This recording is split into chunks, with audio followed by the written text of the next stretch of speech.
Okay, here we go.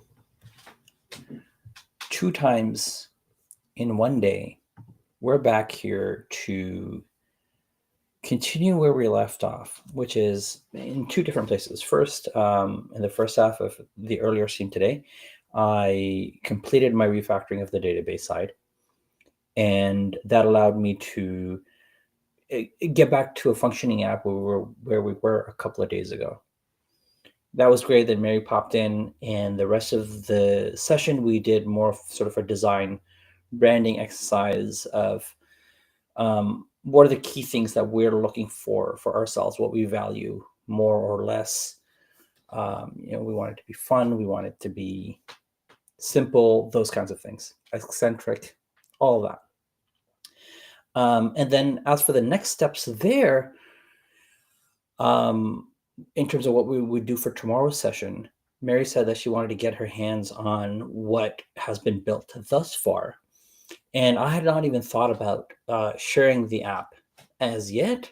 And there were a few options. I could deploy it somewhere, like on a virtual machine somewhere, AWS, DigitalOcean, the usual suspects. I could deploy it on a sort of auto deploy site like a Heroku or a Vercel. And then one of the ideas that popped up in discussion was that I could deploy it to one of these cloud coding environments. I've not really used a bunch of them in a long time. I haven't really tried many out. And this is what this session will be about. So I'm not technically deploying Honeypot, as the title of this video may say. I'm trying to set it up in some deployment environment. And one of the benefits of that is, as Mary becomes familiar with the code base, she might want to edit some things, play around, change some things around, and she should be able to do that by herself and see the changes right away without having to wait for a deployment or having to wait for me to make those changes. There might be backend changes, there might be front-end changes, CSS, whatever the case may be. So I want to try and get that set up. Let me share my screen. And the only thing that I've done in sort of off stream is I've created a Honeypot repo in my personal repo. And I want to try a few things. I want to try GitHub code spaces. And then I looked at a few other options. I first went to Replit, sort of on this online ID environment. I've loved Replit for a long time, even when it was sort of super basic. And when you hit the Replit page, there were just name of programming languages, and you click through, and then you'd be able to run that programming language in your browser. And I used it when teaching kids how to code in various environments, because and adults how to code as well, because just getting your environment set up is like, it delays your coding experience. So this was great. I do have a few requirements here. I want to keep it private. I don't want to open it up just yet. And then I want to be able to collaborate with another person. So just was checking out the pricing and the features. And here it seems like there's 3 development environments that are available in the free pack, but there's public apps only. So I was like, okay, I don't mind paying. But $30 a month for something I'm not sure how we will leverage just yet seems like a lot. 35 now, American at that. So seems like a lot. And I wasn't I'm like, okay, maybe I can look for other options. I'm also not sure what public means exactly. So while I'm on this page, I'm trying to understand what public means, and there's no definition of that. So I'm not even sure what public means, what private means. Does this mean they have access to the code? They can clone it? Like, what does it mean? I don't know. And then the collaborators. One collaborator means another person can join. That sounds fine. But again, I don't know. So Replit was eliminated as an option. The other option I quickly looked at, I went to Nux examples, and they use StackBlitz. So I was like, okay, yeah, fork on StackBlitz, no problem. Click, and it's blocked. And I don't know why. It seems like it's blocked due to, let me just copy this URL. It might be some plugins that I have or some setup. So let me try this. Okay, that seems to work. Let me just boot this up. And I did spend some time looking at StackBlitz website, but I'll show you. And I came out very confused. Like, I didn't understand what was happening. And like I've said before, I consider myself not to be a complete buffoon. But it wasn't simple for me to understand what was happening over at StackBlitz. So let's try and figure that out. Again, my requirements are to be able to hook up a Git repo here or upload code, that's fine, and have a cloud, local, whatever dev working environment in the browser, so I don't have to set up the local environment. I go to StackBlitz. The first thing I see is try bolt.new. And all I want to do is, connect my repo and get a site started. So I see web containers. Maybe that's what I want. Dev environments in your web app. In my web app? No, that's not what I want. So I guess this is sort of leveraging an API to load up web containers, which is great, but that's not what I want. So, what I was kind of expecting, typically, as I've seen in a lot of these cloud IDE sites, is like, start your React app or start this. And I don't see any of that here. So I have to try bolt.new. And it seems like they're in some rebranding exercise that they haven't really completed. So I'm just going to go over this because I'm frustrated. So I found pricing. So I was like, okay, personal, $0 a month. What does it include? Public projects. Okay, fine. Not what I want, but it says plus all the features of Bolt Personal. Bolt Personal. So there's more plans. Yes, there are more plans. So here's those web containers, which is not what we want. But again, it seems like it's API based. $18 a month. Okay, I mean, that's less than 35. So I would consider it. But I'm not quite sure what I'm entering here because, so we go to Bolt New. And this is more along the lines of what I was looking for. Starting the ability to start different apps in various frameworks. Great. Except it seems like they're kind of driving us towards AI chat description definition, because let me just open up a view example. So this apparently is installing in a web container in the browser, which is what allows it to be so fast. But their coding environment seems more bare bones than what you would expect in a typical VS Code IDE environment.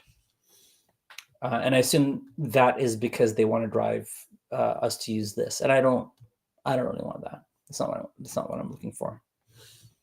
But okay, I mean, this is not bad. This is cool. Preview gets us to the visualization. This gets us here. It's not bad. I'll say that. But let's just go back here, and they do have pricing down here. So let's take a look. That's $20 to $50 a month for 10M tokens, which I don't understand because, my intention is not to rely on the AI portion. It seems like StackBlitz is trying to funnel everything in through that chat box. And it's not what I want. I understand why people love it and why it's important in the world today. It's not what I'm looking for. So those options go away. And I remember years ago, many, many, many moons ago, I had used Code Sandbox. And recently I just logged in maybe 15, 20 minutes ago and tried to reopen some of these environments that I had. Did not have a great experience doing that, but I do want to give this a chance by updating the code into GitHub, pulling it here, trying to load up the environment and seeing how that goes. The other thing I wanted to try, like I said, was code spaces. So all that to say, these are my options now. I just wanted to walk through what I considered, and why, and now let's try and execute and make it work. I'm doing this in a rush, I guess, I suppose in a rush, because tomorrow I want to leave Friday. I don't want to do an in between on a Friday. I want to leave that for product like it's Friday. Did I even say it? Did I say welcome to an in between session of product like it's Friday, even though it's Thursday? I don't recall saying it, but welcome. Okay, so first things first, let me get the code into GitHub. And where I left off here was got it working, but left a bunch of console.logs in the code. So let me get rid of these and commit the code. I have been committing the code off stream, like, but here, let's just do that online. Okay. I guess one thing I didn't do here, which I had in the SQLized version, was this like authorization or connection check, which isn't really being done here, but that's here nor there. Something for a different world in time. Okay, so that's good. Oh yeah, I changed these from to be nullable.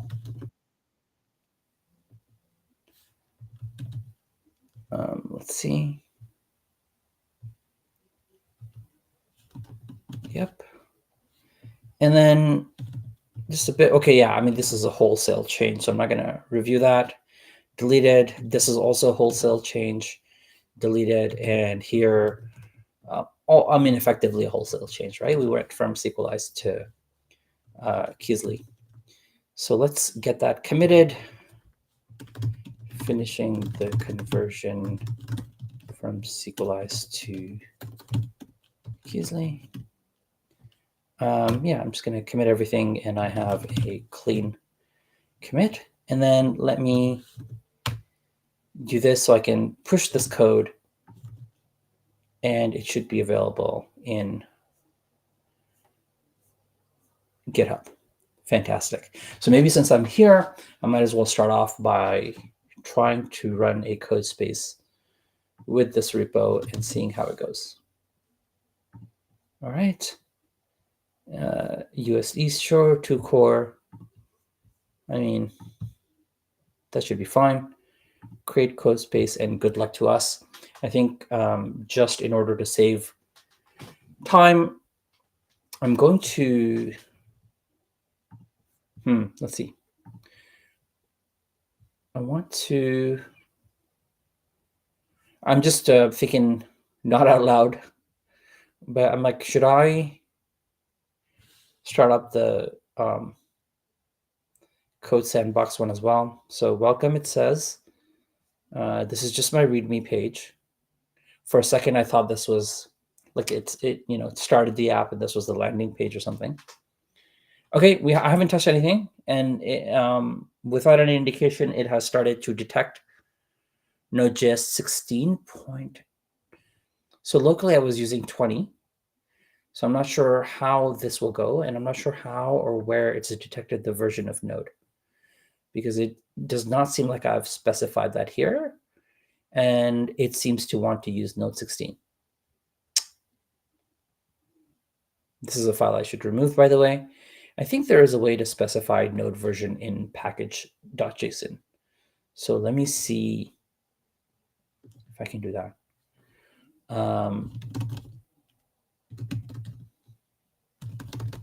Specify Node version. Let's just look at these quickly. Engines, I can mention NPM and Node. Can I mention? Okay. I guess I'll have to figure out this particular syntax. I just want a node that's over 20, right? So it's engines and I mean, this seems simple enough. So I can just specify Node as an engine, although this has already started. So I'm not sure where this will net out. So it seems like it's running npm install. Maybe can I control C out of this? I'm trying to control C. I'm clicked in here and controlling C. So it seems like that did happen. Okay. Yeah, let's ls. So the feedback is fairly slow here. I'm not sure whether that's because of the internet connection. Okay, it's a bit better now. And I want to look at the node version, not the mode version, but the node version, not the node version. 20. So what was this whole business of node 16? Why that confusion? Does it have PNPM? It does. So I'm going to do a PNPMI. And I guess that should download a SQLite binary. That was my other concern is, hey, what's the SQLite setup? I didn't do anything locally, so this ought to work as well. So while this is happening, I might as well go into Code Sandbox and let's look for Honeypot and see if we can't start here. No, I don't want that. Import repository. So this is still ongoing, and this will continue running. So maybe I can flip back and forth between this dark mode and light mode. Outlook. Hi, code space. I'm getting messages, so I need to just check on my phone.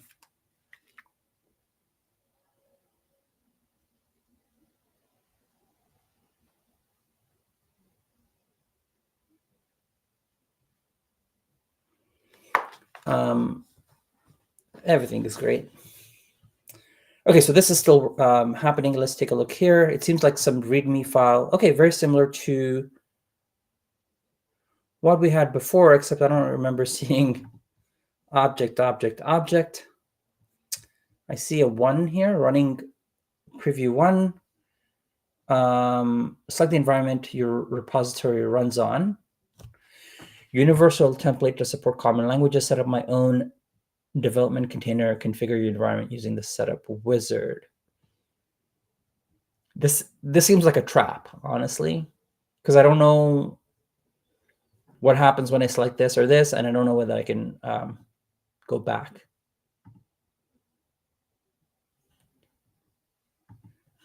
So I selected, okay, so that was a bit confusing. That's okay. I want Node and TypeScript, although I don't know why I need to specify TypeScript here. But let's just do that. And it seems like that's this Node 22. I want 20. That seems simple enough. Features. Do I want features? Okay, so it seems like it'll install other packages, which I don't need. We are pure TypeScript. Is that actually in this list as well? No. Terraform. Okay, so I don't believe I need that. And we can do next.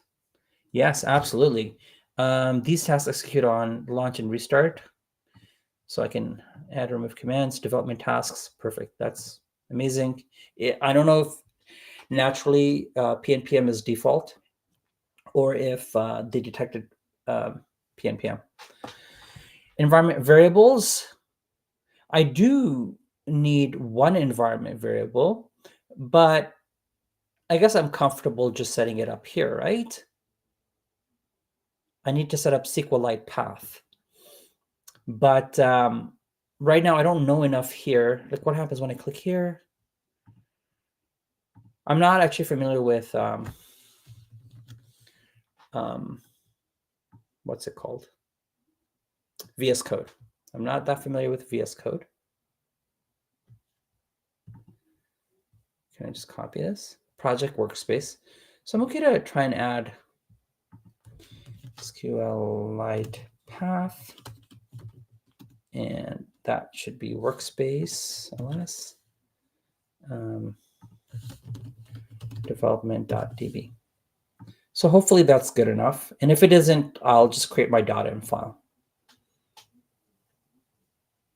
No, I think I skipped that already. And back to the specs. This is, I mean, obviously different experience, right? We loaded this in, and I guess it decided on some defaults and got us in here a bit confusing with that, node 16 thing. And we're still out here configuring, which again, there's, good and bad. Here, I'm going to try pnpm dev and see what happens. Did I thought I just did an install, right? Did I not? Did it not work? That seems like an X, which means that maybe an error happened.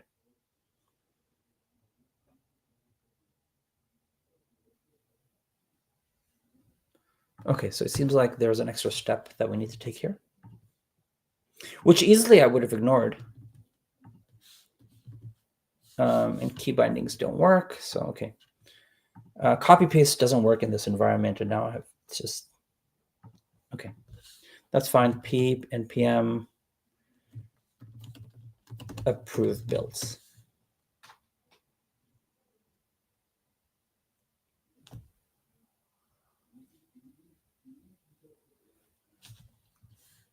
Can I say better SQLite 3? Can I say PNPMI again? And we'll come back to this. No problem. I'm glad I started this process and didn't just get into that, actually. Okay, Codium, sure, why not?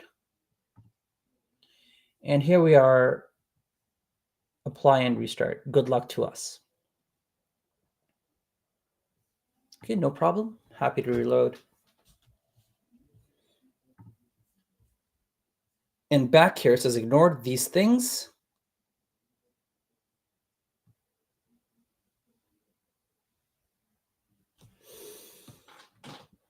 Run PNP approve builds. I can try again. No problem. Let's go.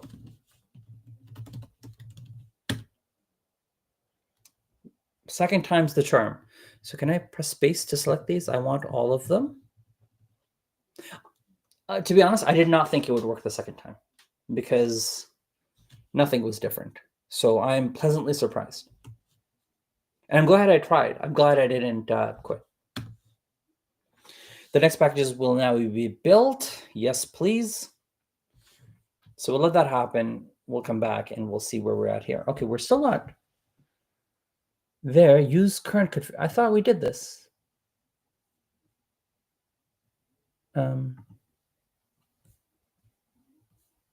Okay, failed to initialize because dev container installation failed in web only in the meanwhile. So maybe I can go back up here. I missed the back. I was expecting a back option here, and I'll just use the universal template. I won't add any variables. I'll just, next.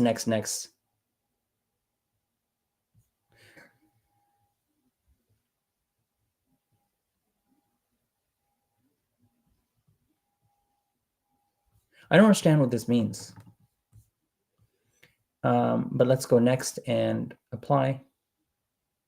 Okay, it seems like we're making some progress here. Let's go back. Seems like this is installed, so now maybe I can try pnpm dev and see what happens. I'll try and make this larger. Application is running, it says. Make public, no. Environment variable is not set. Fantastic. .env SQL. I know I'm in. I know I'm in VS Code. but that was just muscle memory. Okay, maybe there's like a Vim. I thought this was a settings icon. It is not. Let's not find that. So I do want to know what the present working directory is. Workspaces / honeypot / development.db. How do I save the file? Do I do Command S here? I don't know. What is space, Command S? When I change the file, I'm not seeing any indication here that there's a modified file that I need to save. So I don't know what that means. All right, pnpm dev again, and this time around it should not give me that error. Let's go back to setup tasks.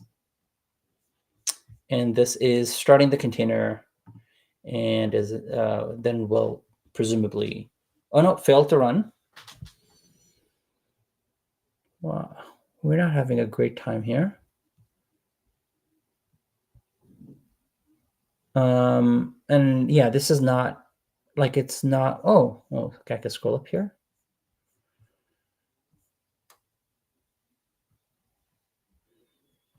It was not clear to me that I could scroll up. Probably because we've been switching back and forth, and I would probably realize that sooner.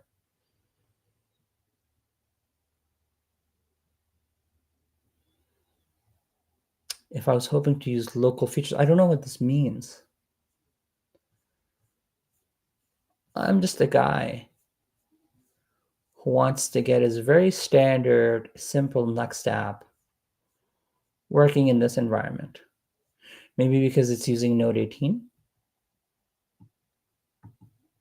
Yeah, that might be the case. It might not. Let's go back here and see if we have any better luck. So no errors have come up here. And let me just do a time check. I am about half an hour in. I don't know what happens when I click open in browser. Does it do the thing where it splits the screen? Okay, I was just about to go click on it and it disappeared. So what does this do? This is all probably just regular VS Code stuff that I'm not familiar with. So 3000, and this is, what is that? Is that, yeah, what is this? Is this WebSockets? Is it for heart reload? Unclear. This might be the address. Follow link, command and click. I did command click it. Okay. Open in browser, yes. So it does open a new window. Let me go back here and see what this might have done. Preview in editor, can I do that? Oh, cool, okay, nice. That does work, and then can I, oh, there it is, okay. So can I go ahead and edit this URL up here? Say game. Okay, let me close this and adjust here. Okay, so I'm glad that, you know, at half an hour in, at least we have a functioning app that's running in this environment. And let's see, start game. Dear viewers, dear somebody, anybody. I click here and it does not work. So there are issues. How do I get back to my terminal?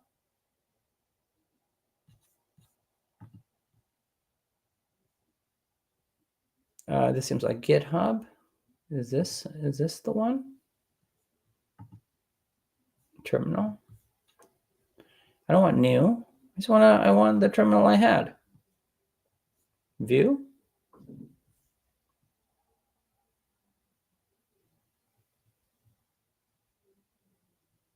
I guess, I mean, you know, one of my things is like, it's, you can see why someone like Stack Blitz or Bolt.new wants to get everyone to use that AI chat box, because obviously, like, I feel like I'm an experienced developer. I have not used VS Code, mind you, mind me. So that's probably why, like, I'm not able to find a simple thing. Maybe I should just say new, have it pop up. Okay. So I guess when I close this, did it close? No, here it is. Here's my terminal. So I just wanted to get to this. How could I have done that without knowing the shortcut?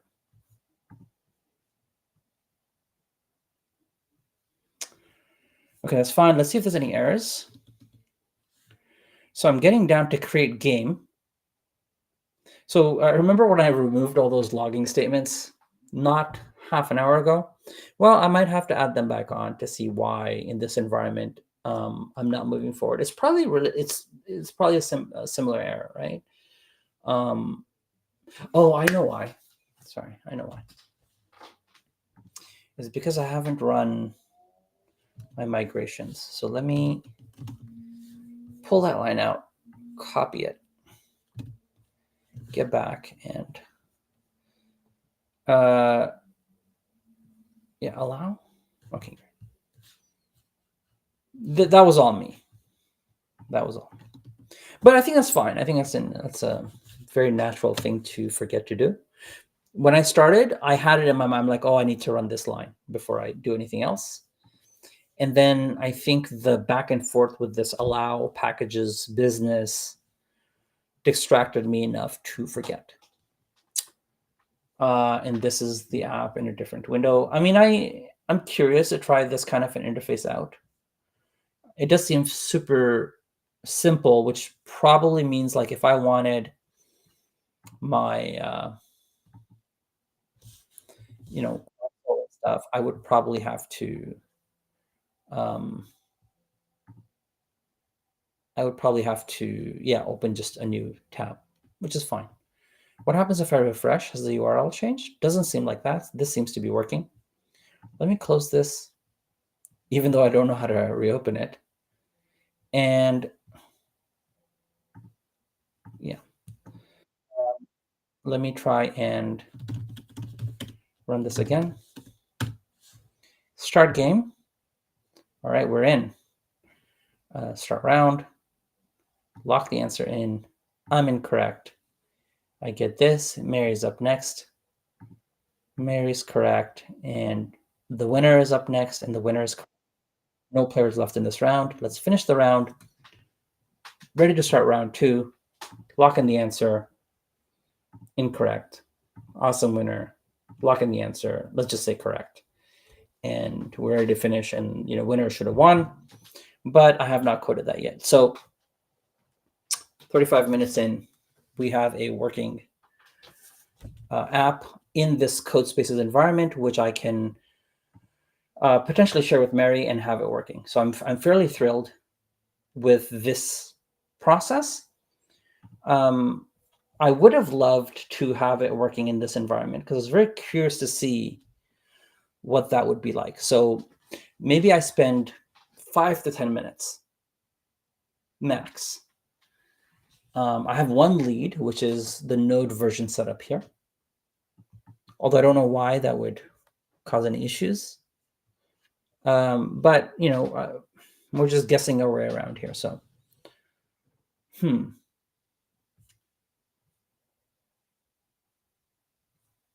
mean, what happens if I skip this? Like, what's it gonna do? I can just skip things and nothing will happen? Okay, that's fine. Let's refresh and let's try and get that panel here that allows me to do the setup. I wonder if it tries to read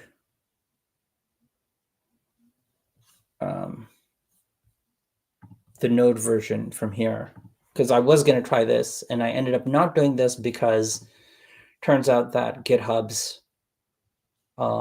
default environment did have node 20 installed.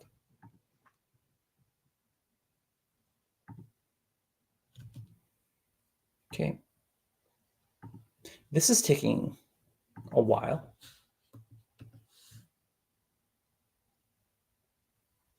So it's trying to resume and ensure this container is ready, but the container itself was having issues. So it's probably stuck in some space that is not going to let that happen. So my gut instinct says that we're not going to have a good time trying to get this to work, but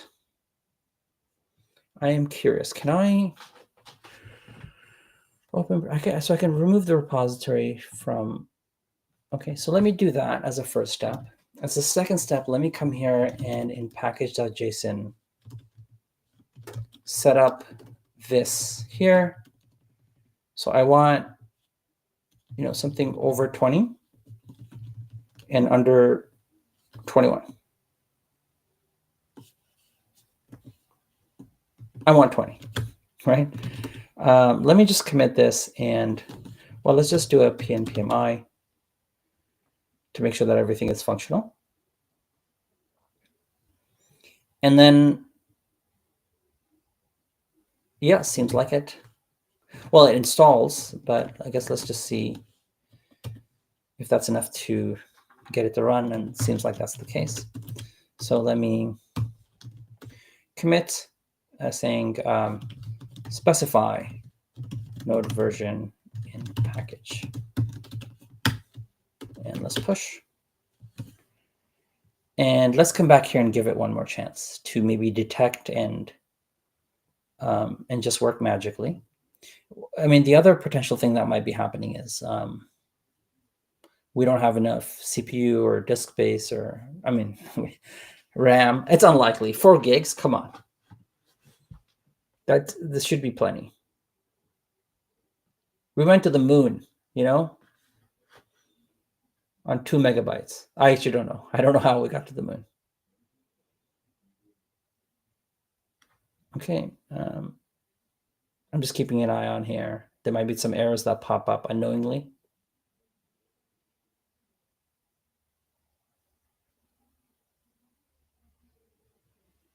So it is installing some kind of a dev container. And now I have my environment. There's an X here, which is gone.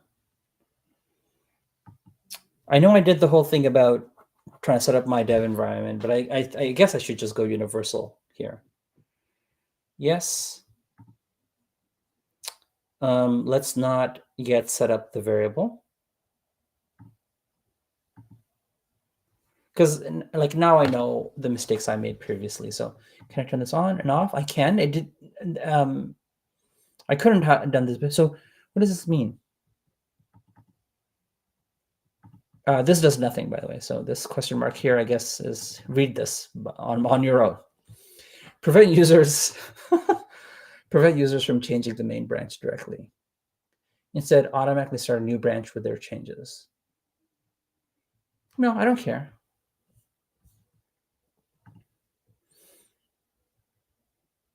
Apply. So if that doesn't work, I'm obviously going to call it a night. So where did it go? Okay, it has been opened.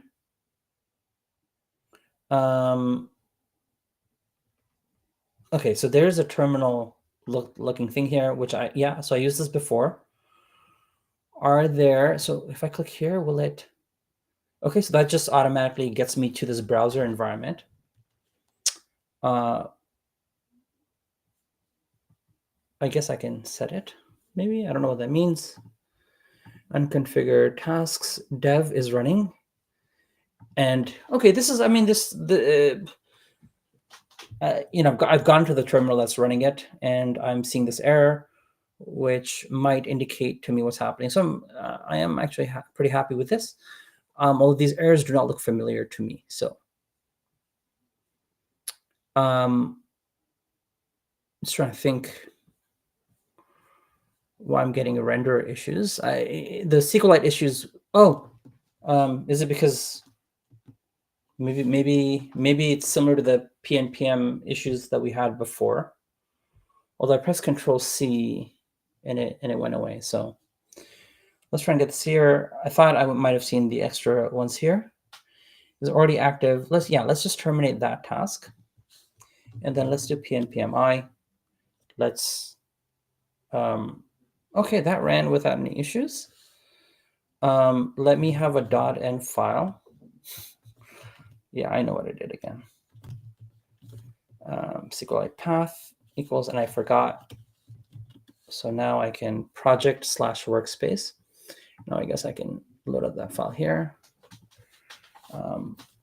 Project/workspace/development.db. See, they do have a dot here that says the file has been modified.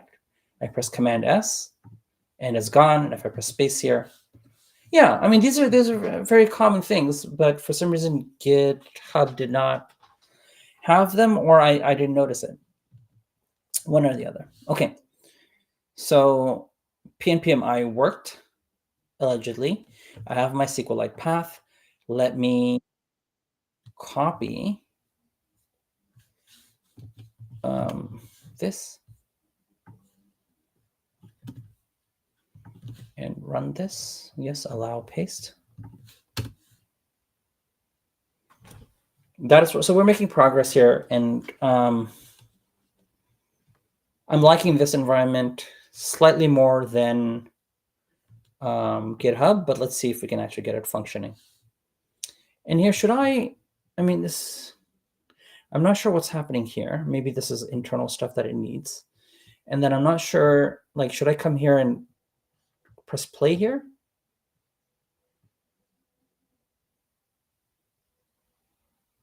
Port 3000 says it's already active. This looks more promising than the last time, but maybe this had already happened. If I click open preview, well, you look at that. Thrilling, I must say. Okay.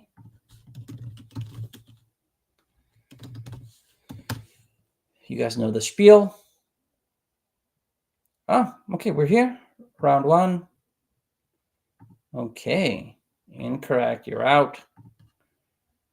So let me just go through that process again. Correct, correct. Finish the round. Next round. Incorrect. Correct. End of round. All right, 45 minutes in, we have accomplished the goal in both environments. And off stream, what I'll do now is I'll invite Mary to both of these. My instinct is to continue with Code Sandbox. And I guess I'll quickly display one more thing before I go, and that is pricing. $12 a month seems fairly reasonable for what I feel I'd be getting, but I actually don't need to at all, right? Because I can have private repos, I can have a private VM with 5 members, so I can invite a collaborator here for free. So I guess this is exactly what I'm looking for. And then I believe that GitHub also offers, I guess, some free usage to begin. So this is great. It's working. All right, that settles it for this second session of Product Like It's Friday, even though it's Thursday. And hopefully we'll see you tomorrow on a Friday. And we'll take it from there. Good night.